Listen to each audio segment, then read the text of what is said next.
আসসালামু আলাইকুম। বাংলা সংবাদে সবাইকে স্বাগত জানাচ্ছি। ফিরোজ তোহা। শুরুতেই বিআরবি কেবলস সংবাদ শিরোনাম। ইন্না লিল্লাহ। পুরো মধ্যপ্রাচ্যে আবারও ভয়াবহ তৃতীয় বিশ্বযুদ্ধ শুরু হয়ে গেছে। মার্কিন যুক্তরাষ্ট্র ও ইরানের মধ্যে আলোচনা আবারও ব্যর্থ হওয়ার পর নতুন করে এই পাল্টাপাল্টি হামলা শুরু হয়েছে লেবানন থেকে। লেবাননের সশস্ত্র যোদ্ধারাও দখলদার ইসরায়েলি বাহিনীকে লক্ষ্য করে ব্যাপক হামলা চালিয়েছে। অবস্থায় তৃতীয় বিশ্বযুদ্ধ আবারও শুরু হয়ে গেল। মার্কিন যুক্তরাষ্ট্র এবং ইহুদিবাদী ইসরায়েল তারা দুই পক্ষ মিলে কোনোভাবে ইরানের সঙ্গে পেরে উঠছে না, তাই তারা অবৈধভাবে যুদ্ধবিরতি ইরানের উপর চাপিয়ে দিতে চেয়েছিল বলে ইরানের পক্ষ থেকে জানা গেছে। আর এরই মাঝে আমাদের হাতে এসেছে যুদ্ধের সর্বশেষ গুরুত্বপূর্ণ সবথেকে তাজা আপডেট সংবাদ আপনাদের জানিয়ে দিব। প্রথমেই জানাবো, হরমুজ খুললেও পারমাণবিক কর্মসূচি বন্ধ করবে না ইরান।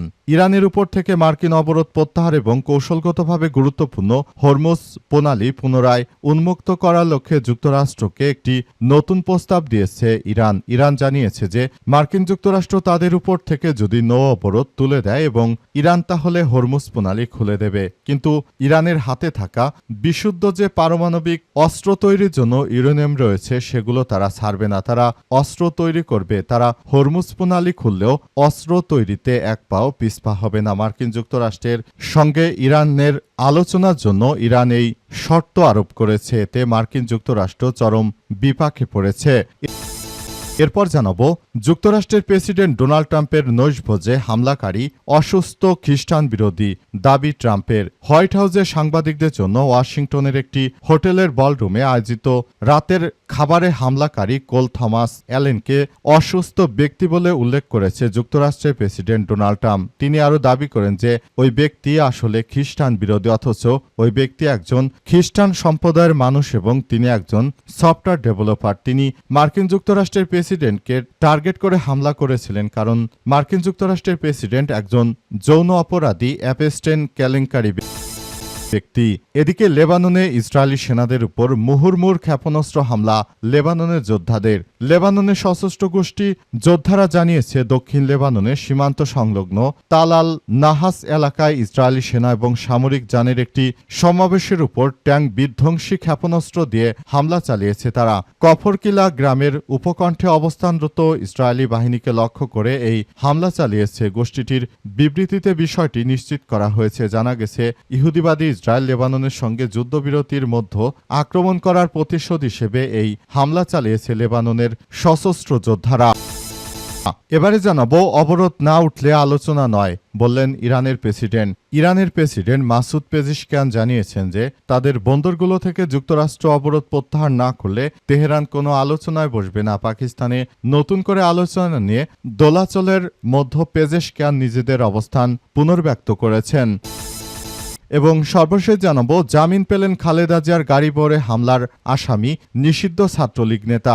সাবেক প্রধানমন্ত্রী খালেদা জিয়ার গাড়ি বহরে হামলার ঘটনায় করা মামলায় আসামি কেন্দ্রীয় নিষিদ্ধ ছাত্রলীগ নেতা লাবলু মোল্লা শিশিরকে জামিন দিয়েছে আদালত। আজ ঢাকার একটি আদালত এই জামিন দিয়েছে। মামলা সূত্র থেকে জানা গেছে 2015 সালের 20 এপ্রিল নির্বাচনী প্রচারণার সময় পল্টনে বিএনপির কার্যালয়ের সামনে আয়োজিত পথসভায় দলটির চেয়ারপারসন খালেদা জিয়াকে হত্যার উদ্দেশ্যে আসামিরা অস্ত্রসহ তার গাড়ি ভরে হামলা চালায়। এ সময় খালেদা জিয়ার গাড়িসহ অন্তত 14টি গাড়ি ভাঙচুর করা হয়, 4টি মোটরসাইকেলে আগুন দেওয়া হয় এবং বিএনপির নেতাকর্মীদেরকে বেদম পেটুনি দেওয়া হয়। এই ঘটনায় 200 থেকে 300 জনকে আসামি করে মামলা করা হয়েছিল এবং প্রফেসর ডক্টর ইউনূসের আমলে ছাত্রলীগ নেতাকে গ্রেপ্তার করা হয়েছিল। আজ তাদের জামিন দেওয়া হয়েছে। প্রিয় দর্শক, এতক্ষণ শুনছিলেন সংবাদ শিরোনাম, এবারে বিস্তারিত।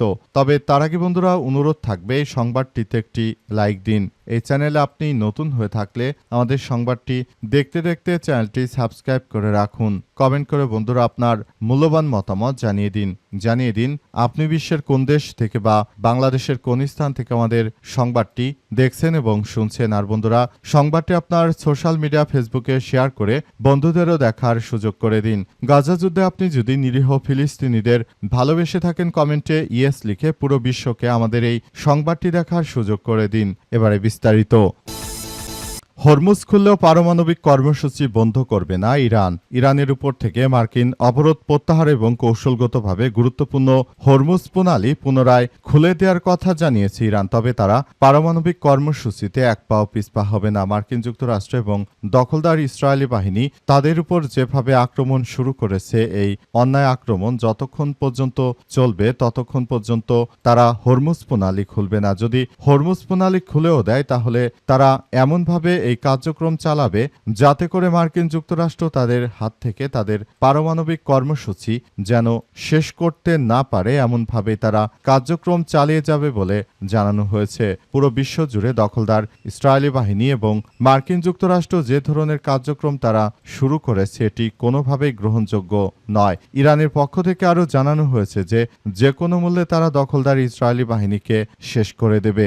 আরও জানানো হয়েছে যে আমরা হরমুজ প্রণালী খুলতে পারি, তবে আমাদের পারমাণবিক যে কর্মসূচি রয়েছে সেগুলো আমরা একইভাবে চালিয়ে যাব। আমরা মনে করি হরমুজ প্রণালী দিয়ে যে জাহাজগুলো চলাচল করে সেগুলোর উপর আমরা ট্যাক্স নেব না। তবে মার্কিন যুক্তরাষ্ট্র আমাদের উপর যে ধরনের অন্যায় কার্যক্রম চালিয়ে যাচ্ছে সেটি বন্ধ করতে হবে। পাশাপাশি ইরান আরও জানিয়েছে যে আমাদের এই কার্যক্রমগুলো চলমান থাকবে এবং আমরা মনে করি যে দেশ জুড়ে আমাদের এই কার্যক্রমগুলো চলমান থাকার মধ্য দিয়ে আমরা ভবিষ্যতে নিজেরা খেয়াল খুশি মতো আমরা পারমাণবিক কর্মসূচি চালিয়ে যাব।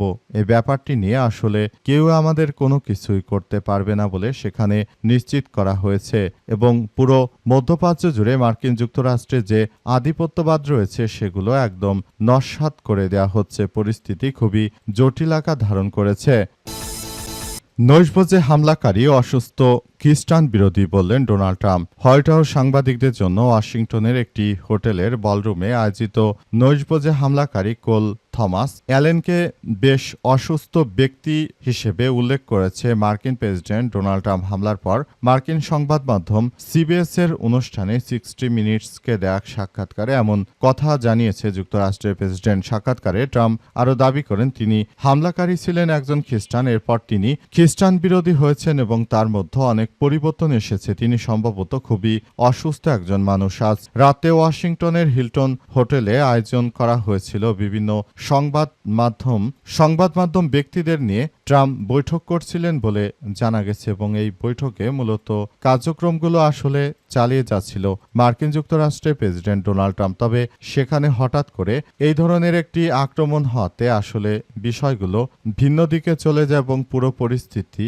আসলে জটিল আকার ধারণ করে। তারপর মার্কিন যুক্তরাষ্ট্রের প্রেসিডেন্টের উপর হামলা চালানো হয়। হামলা করার মধ্য দিয়ে মূলত মার্কিন যুক্তরাষ্ট্রের প্রেসিডেন্ট তিনি শুরু থেকে আসলে এই কার্যক্রমগুলো চালিয়ে যাচ্ছিলেন, কিন্তু শেষ পর্যন্ত তিনি নিজের দেশের উপরই নিজের দেশেই এভাবে আক্রান্ত হবেন। অতীতেও তার উপর বন্দুক হামলা করা হয়, আবার এমন একটি গুরুত্বপূর্ণ জায়গায় তার উপর হামলা করার ঘটনা সবাইকে আবির্ভূত করেছে। অবস্থায় তিনি আরও জানিয়েছেন যে হামলাকারী ব্যক্তি তিনি কখনো একজন ভালো খ্রিস্টান হতে পারেন না। তিনি যদি একজন ভালো খ্রিস্টান হন তাহলে তিনি আমার মতো একজন প্রেসিডেন্টকে তিনি কখনোই আক্রমণ করতেন না বলে এমন দাবি করেছেন যুক্তরাষ্ট্রের প্রেসিডেন্ট ডোনাল্ড ট্রাম্প। তিনি শুরু থেকেই কার্যক্রম চালিয়ে যাচ্ছিলেন।